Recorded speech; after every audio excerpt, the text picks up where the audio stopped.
नमस्कार, मी दिनकर शिंदे. आपण पाहताय डीएस न्यूज. तुमचं मत माझं मत मध्ये आपलं स्वागत. मित्रांनो, महत्वाचा मुद्दा मी आपल्या समोर घेऊन आलो तो म्हणजे असा की नुकत्याच झालेल्या महाराष्ट्रातल्या 48 लोकसभेच्या जागेवरती निवडणुकीमध्ये शरद पवार यांनी 10 जागेवरती निवडणूक लढलेली आहे आणि या 10 पैकी 8 जागेवरती त्यांनी भारतीय जनता पार्टीचे उमेदवार पराभूत करून राष्ट्रवादीचे 8 खासदार निवडून आणलेले.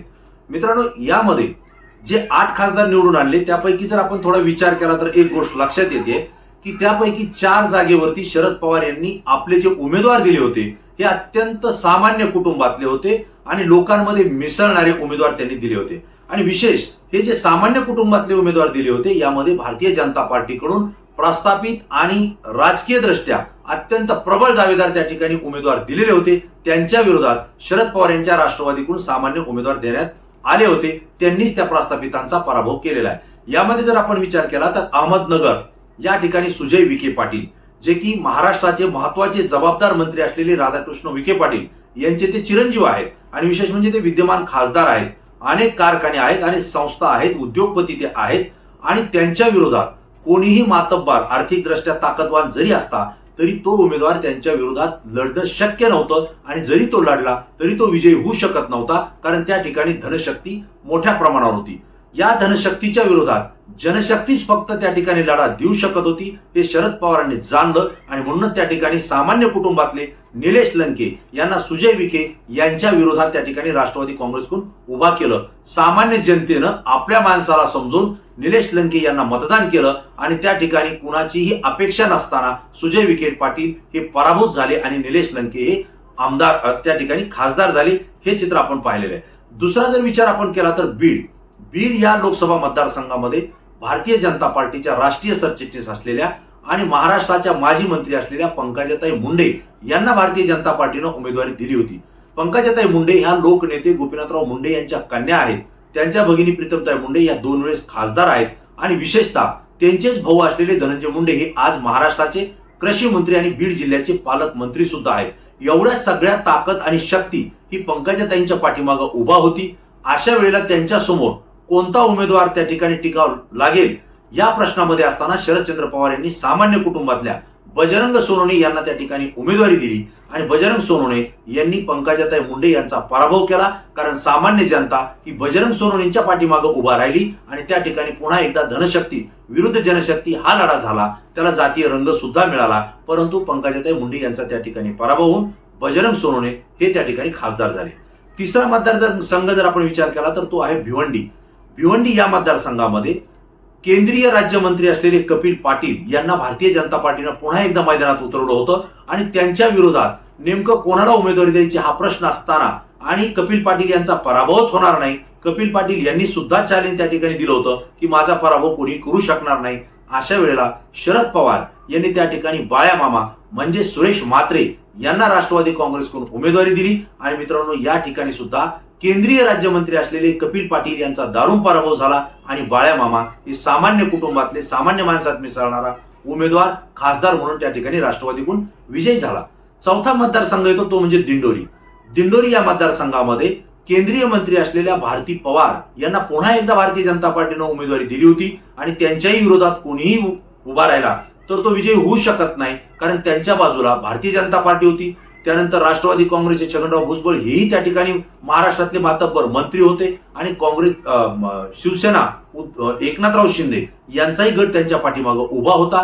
अशा स्थितीमध्ये या ठिकाणी सुद्धा धनशक्ती आणि एका केंद्रीय मंत्र्याच्या विरोधात कोणीही उभा राहिलं तरी त्याचा पराभव होईल. अशी स्थिती असताना शरद पवार यांनी शिक्षक असलेले भास्करराव भगरे सर यांना त्या ठिकाणी उमेदवारी दिली आणि विशेष म्हणजे भास्करराव भगरे यांना कुठल्याही निवडणुकीचा अनुभव नव्हता किंवा ते राजकीय व्यक्तिमत्व नाही, परंतु शिक्षक असताना सामान्य जनतेशी त्यांची जी नाळ जुटलेली होती त्याच आधारावर शरद पवार यांनी त्यांना लोकसभेला थेट केंद्रीय मंत्र्याच्या विरोधात उमेदवारी दिली आणि जनतेनं म्हणजे मतदारांनी भास्कर भगरे सरांना त्या ठिकाणी आर्थिक मदत करून ती निवडणूक लढल्या गेली आणि भास्कर भगरे हे विजयी झाले आणि भारती पवार या पराभूत झाल्या. या 4 जागांचा जर आपण विचार केला तर एक गोष्ट लक्षात येते, शरद पवार यांनी जे उमेदवार दिलेले हे प्रस्थापित भारतीय जनता पार्टीचे प्रबळ दावेदार असलेले उमेदवार यांच्या विरोधात सामान्य उमेदवार देऊन त्यांचा पराभव केलेला आहे. आणि या ठिकाणी शरद पवारांच्या लक्षात आलं की महाराष्ट्रामध्ये प्रस्थापित पुढाऱ्यांच्या विरोधात एक रोष आहे, त्यासोबत भ्रष्टाचाराचे आरोप असलेले आणि पुन्हा सत्तेमध्ये जाऊन बसलेले याही मंडळींच्या विरोधात रोष आहे. आणि सगळ्यात जास्त भारतीय जनता पार्टी, देवेंद्र फडणवीस यांच्याविषयी महाराष्ट्रामध्ये प्रखर असा रोष जनतेच्या मनामध्ये आहे. आणि महागाई, बेरोजगारीमुळे नरेंद्र मोदी यांच्याही विरोधात रोष आहे. या सगळा जर रोष आपल्याला मतदान पेटीत जर उतरायचा असेल जनतेचा, तर सामान्य कुटुंबातलाच उमेदवार दिला पाहिजे. हे शरद पवारांनी हेरलं आणि लोकसभेमध्ये जवळपास 8 पैकी 4 जागेवर सामान्य कुटुंबातला उमेदवार देऊन त्या ठिकाणी खासदार केलेला आहे. हीच नीती महाराष्ट्रामध्ये पुन्हा विधानसभेच्या निवडणुकीमध्ये शरदचंद्र पवार हे पुन्हा सामोरे आणणार आहेत. हे मात्र आपल्याला या ठिकाणी आवर्जून सांगावं लागतंय. कारण विधानसभेच्या निवडणुका होत आहेत. मग जे बीडमध्ये झालं, भिवंडीमध्ये झालं, दिंडोरीमध्ये झालं, नगरमध्ये झालं, ते बारामतीमध्ये का होणार नाही हा प्रश्न या ठिकाणी उपस्थित होतोय. कारण बारामतीमध्ये शरद पवार यांची कन्या असलेल्या सुप्रियाताई सुळे, ज्या की विद्यमान खासदार आहेत, त्या ठिकाणी निवडणूक लढत असताना त्यांच्या विरोधात नेमकं कोण उभा राहील हा प्रश्न होता. तर त्यांच्या विरोधात अजित पवार, जे की ज्यांनी शरद पवार यांची राष्ट्रवादी काँग्रेस फोडलेली आहे, पक्षही नेलेला आहे, चिन्हही नेलेलं आहे आणि विरोधात असलेल्या भारतीय जनता पार्टी सोबत जाऊन ते सत्तेमध्ये उपमुख्यमंत्री झालेले आहेत. हा रोष त्यांच्यावर असताना त्यांनी थेट सुप्रिया सुळे यांच्या विरोधात अजित पवार यांनी स्वतःची पत्नी असलेल्या सुनेत्रा पवार यांना त्या ठिकाणी उमेदवारी दिलेली आहे. मित्रांनो, महायुतीकडून सुप्रिया सुळे यांच्या विरोधात कोणीही लढेल की नाही असा प्रश्न असताना अजित पवार यांनी स्वतःच्या पत्नीला त्या ठिकाणी उभा केलं. म्हणजेच अजित पवार हे स्वतः सुप्रिया सुळेंच्या विरोधात त्या ठिकाणी लोकसभेची निवडणूक लढलेली आहेत. कारण जर सुप्रियाताईंचा त्या ठिकाणी पराभव झाला असता तर तो शरद पवार यांच्या राजकीय अस्तित्वाला सगळ्यात मोठा धक्का बसला असता. आणि त्या पुढच्या काळामध्ये शरद पवार यांची ताकद देशात तर नाही पण महाराष्ट्रात सुद्धा त्या ठिकाणी अत्यल्प झालेली आपल्याला पाहायला मिळाली असती. आणि म्हणून अजित पवारांनी सुप्रिया सुळेंच्या विरोधात पत्नीला जरी उभा केला असलं तरी हा सामना अजित पवार विरुद्ध सुप्रिया सुळे आणि अजित पवार विरुद्ध शरद पवार असाच बारामतीमध्ये झालेला आहे. हे मला आपल्याला या ठिकाणी सांगायचंय. वास्तविक पाहता सुप्रिया सुळे यांच्या पाठीशी मतदारांना, बारामतीतल्या मतदारांना साथ दिली आणि सुनेत्रा पवार या जवळपास 1.5 लाखाच्या फरकानं त्या ठिकाणी पराभूत झालेल्या आहेत. या ठिकाणी शरद पवारांना एक गोष्ट जिव्हारी लागलेली आहे, ती म्हणजे अशी की विरोधाने विरोध करणं किंवा विरोधकांना आपल्या विरोधात हल्ला करणं, शाब्दिक हल्ला करणं हे चालतं, कारण हे राजकारण आहे. परंतु स्वकीयांनी करणं, घरच्या मंडळींना आपल्याला धोका देणं, पक्ष आणि चिन्ह नेणं आणि आपल्याच मुलीच्या विरोधामध्ये आपली स्वतःची पत्नी त्या ठिकाणी उभा करून राजकारणामध्ये आपल्या राजकीय अस्तित्वाला त्या ठिकाणी चॅलेंज करणं हे शरद पवारांना त्या ठिकाणी जिव्हारी लागलेली गोष्ट आहे. दुसरी बाब अशी की अजितदादा पवार हे भाषण करताना, बोलताना शरद पवारांचं आता वय झालेलं आहे, ते आजारी आहेत, त्यांनी आराम करायला पाहिजे अशा पद्धतीची जी वक्तव्य राष्ट्रवादी काँग्रेस अजित पवार गटाकडून झाली, ही सुद्धा बाब शरद पवार यांच्या जिव्हारी लागलेली आहे. परंतु या लोकसभेच्या निवडणुकीमध्ये अत्यंत संयमानं त्यांनी ही निवडणूक लढली आणि सुप्रिया सुळे त्या ठिकाणी विजयी झाल्या. आता शरद पवार यांच्या समोर एकच ध्येय, ते म्हणजे नरेंद्र मोदी आणि भारतीय जनता पार्टीला लोकसभेत तर दारुण पराभव त्या ठिकाणी दाखवलेलाच आहे, त्यांची जागा त्यांना लोकसभेत दाखवली. परंतु विधानसभेच्या निवडणुकीमध्ये भारतीय जनता पार्टीला तर त्या ठिकाणी कमी करायचंच आहे, परंतु सगळ्यात महत्वाचं अजित पवार यांचं अस्तित्व त्या ठिकाणी थांबवायचंय राजकीय दृष्ट्या. कारण अजित पवारांच्या जीवावर राष्ट्रवादीचे काही आमदार, मंत्री आणि खासदार हे शरद पवार यांना सोडून गेलेले आहेत.